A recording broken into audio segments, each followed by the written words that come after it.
الحمد لله رب العالمين والعاقبة للمتقين والصلاة والسلام على سيد المرسلين وعلى آله وأصحابه أجمعين أما بعد أعوذ بالله من الشيطان الرجيم بسم الله الرحمن الرحيم يا أيها الذين آمنوا اتقوا الله وكونوا مع الصادقين وقال في مقام آخر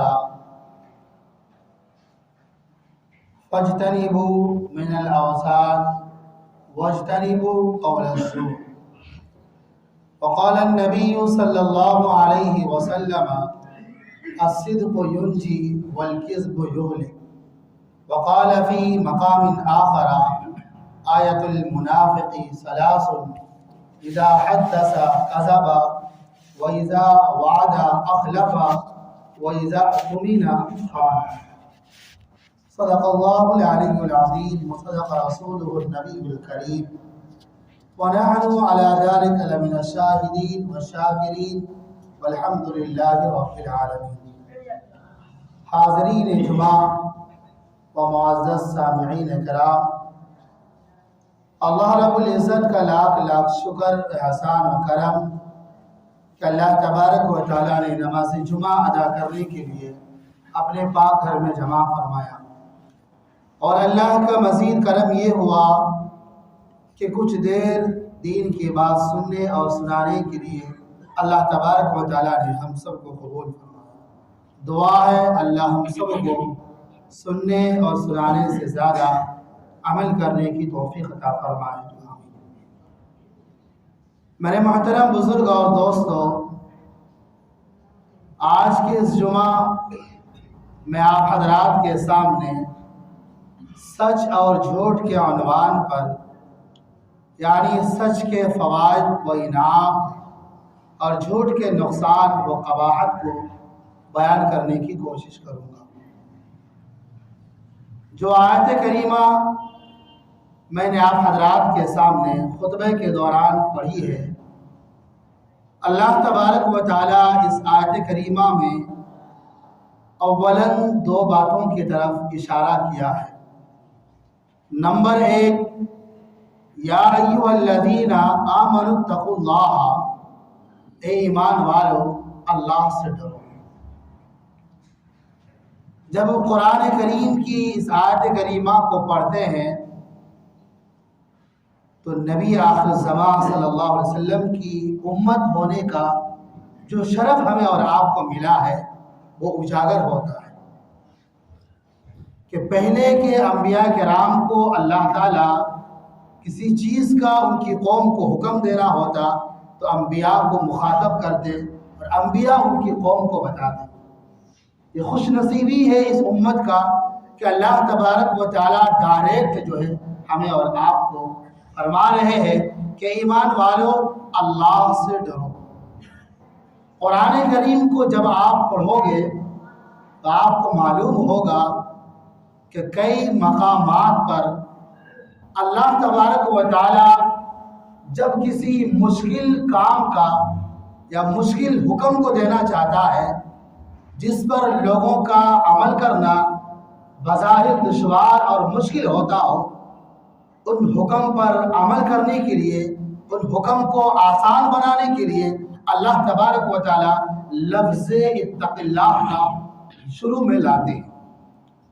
تو اللہ تبارک و تعالیٰ نے اس آیت کریمہ میں فرمایا یا ایھا الذین آمنوا اتقوا اللہ، اے ایمان والو اللہ سے ڈرو، حق تقاتہ، جس طرح اللہ تبارک و تعالیٰ سے ڈرنے کا حق ہے۔ آگے فرمایا وَكُونُوا مَعَ الصَّادِقِينَ، کہ بھائی اللہ تبارک و تعالیٰ سے ڈرو اس معاملے میں کہ تم سچے لوگوں کی صحبت میں رہو۔ سچ بولنا، حق بولنا، صحیح بولنا، جھوٹ سے اپنے آپ کو بچانا یہ بڑا مشکل کام ہے۔ قرآن کی اس آیت کریمہ پر غور کرنے سے معلوم ہوتا ہے کہ یہ بڑا کٹھن مسئلہ ہے۔ اس لیے اللہ تبارک و تعالیٰ فرما رہے ہیں کہ بھائی